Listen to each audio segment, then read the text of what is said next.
اعوذ باللہ من الشیطان الرجیم بسم اللہ الرحمن الرحیم الحمدللہ رب العالمین ثم الصلاۃ والسلام علی سیدنا و نبینا و مولانا بالقاسم محمد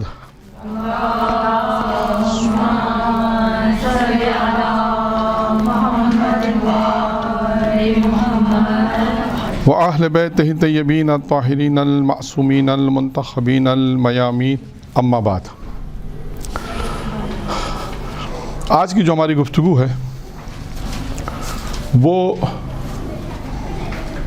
قرآن مجید کی بہت ساری آیات اس موضوع پر آپ کو ملیں گی کہ جن میں سے ایک آیت میں پڑھ دیتا ہوں کہ ان الذین آمنوا وعملوا الصالحات لهم جنة النعیم خالدین فیہا وعد اللہ حقا وهو العزیز الحکیم۔ سورہ مبارکہ لقمان کی آیت نمبر 5 ہے کہ جس میں اللہ یہ ارشاد فرما رہا ہے کہ وہ لوگ جو لوگ ایمان لائے ہیں اور عمل صالح انجام دیتے ہیں ان کے لیے جنت ہے اور خالدین فیہا یہ اسی میں رہیں گے، اللہ کا وعدہ حق ہے، اللہ عزیز الحکیم ہے۔ یہ آیت میں بہت ساری چیزیں ہیں لیکن اس میں جو ہمارا موضوع جو ہے وہ ہے کہ ایمان اور عمل صالح جو انجام دیتے ان کو پروردگار کہاں بھیجے گا؟ جنت میں بھیجے گا۔ سورہ توبہ کی آیت نمبر 111 اس کو بھی آپ مطالعہ کریں، اس کو بھی میں بیان کر دیتا ہوں۔ 111 سورہ توبہ آیت نمبر 111 کہ ان اللہ اشترى من المؤمنین انفسهم واموالهم بان لهم الجنہ، کہ اللہ خریدتا ہے، خریدار ہے مومنین سے۔ کس چیز کا خریدار ہے؟ ان کے نفسوں کو اور ان کے مال کو۔ انفسهم یعنی نفس، اموالهم یعنی مال۔ کس کے بدلے میں خریدتا ہے؟ کس کے بدلے میں؟ بأن له الجنہ، جنت کے بدلے میں۔ یعنی اللہ خریدار ہے کہ اللہ مومنوں کے نفسوں کو اور مالوں کو خریدتا ہے کس کے بدلے میں؟ جنت۔ تو یہ ذہن میں رکھیں، یہ دو آیت اسی طرح مختلف آیت کریمہ آپ کو ملیں گی۔ آج کا ان دو آیتوں سے موضوع آپ کے ذہن میں اگر مجھے نہیں معلوم کیا آتا ہے، اصل میں ہم نے موضوع آج کا جنت کے متعلق کہ جنت میں انسان اگر جائے اور جانا چاہتا ہے نہیں جانا چاہتا؟ جی دیکھیں، اول تو انسان مرنے پر راضی نہیں ہے نہیں ہے؟ اول تو انسان مرنے پر راضی نہیں ہے۔ اگر آپ کسی سے پوچھا بھائی مرنے کا کیا پلان ہے تو کیا کہے گا جواب میں؟ برا مانے گا نہیں، جواب میں کہے گا تم مرو میں کیوں مروں؟ معمولاً تو یہ جواب دے گا۔ ایسا ہی ہے نہیں ہے؟ تو اولاً تو انسان کا مرنے کا کوئی پلان نہیں ہے۔ اس کی بھی وجوہات ہیں، موضوع نہیں ہے، پھر کبھی انشاءاللہ بیان کریں گے ایسا کیوں ہے، کہ کیا وجہ ہے ایسا ہے، کیوں انسان مرنے پر تیار نہیں ہوتا۔ ایک بات یہ تو ایک الگ موضوع ہے، اصل موضوع دوسرا ہے کہ انسان مرنے کے بعد جس جگہ جانا چاہتا ہے اس جگہ کا نام کیا ہے؟ جنت۔ اب سوال ہے کہ جنت میں جانے کے لیے وہ ایک الگ موضوعات ہیں، وہ بھی موضوعات ہیں۔ آج ہمارا موضوع ہے جنت اور جہنم کے دروازوں پر کیا لکھا ہے، یہ موضوع ہے۔ جنت کے کتنے دروازے ہیں؟ ایک سوال۔ جہنم کے کتنے دروازے ہیں؟ دوسرا سوال۔ اور جنت اور جہنم کے دروازوں پر کیا لکھا ہے، یہ سوال ہے۔ آج کا جو درس ہے وہ یہی ہے، عنوان ہے۔ اس سے پہلے جو دو آیت میں نے پڑھی جن کا ترجمہ کیا اس سے متعلق دیکھیں، اس کے متعلق بھی دو چند کئی روایات ہیں جس میں امیر المومنین علیہ الصلوۃ والسلام ارشاد فرماتے ہیں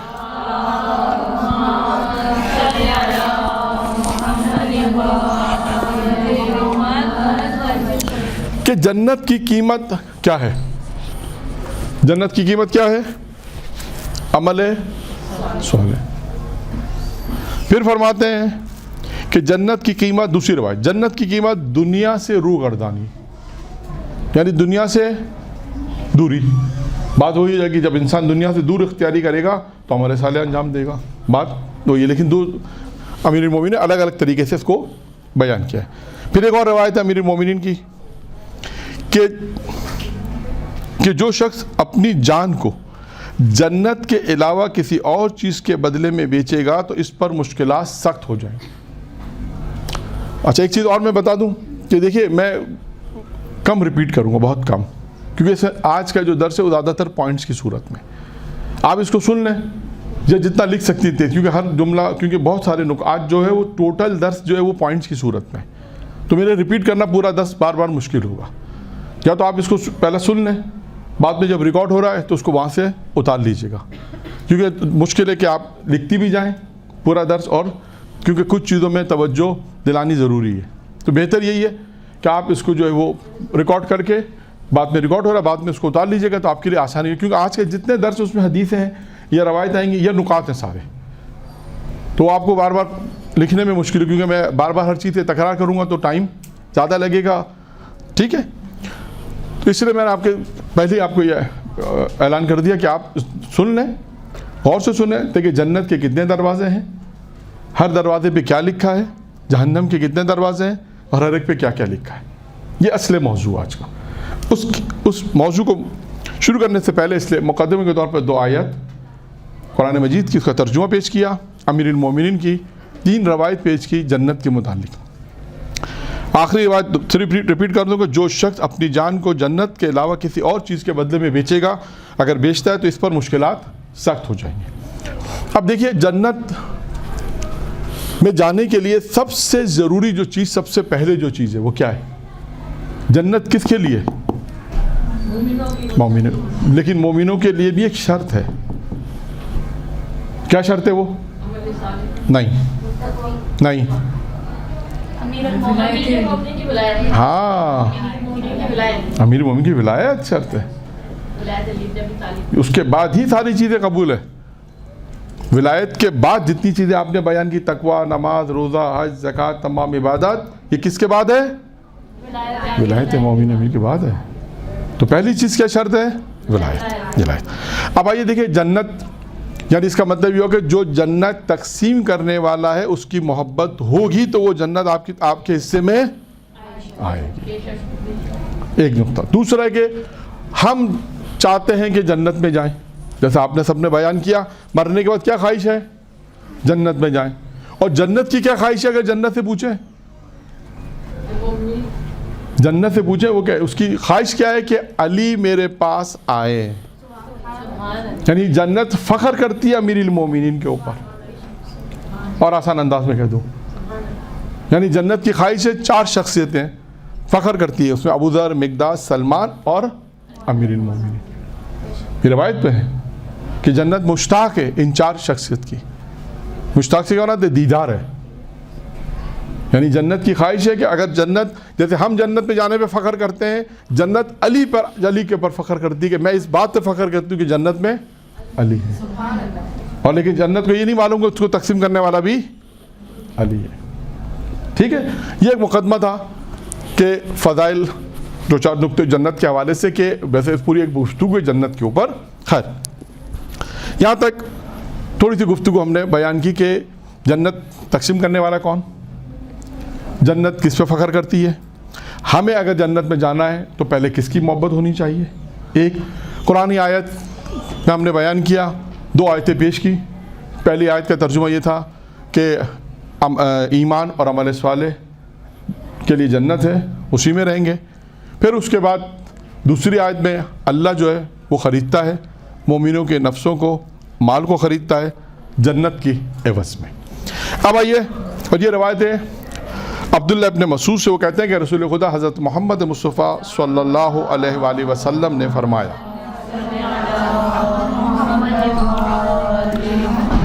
اب روایت طولانی ہے، میں صرف مختصر بیان کروں گا کہ جب پیغمبر اسلام معراج پر گئے تھے تو پیغمبر اسلام نے وہاں پر جنت کا دورہ کیا جسے ہم کہتے ہیں.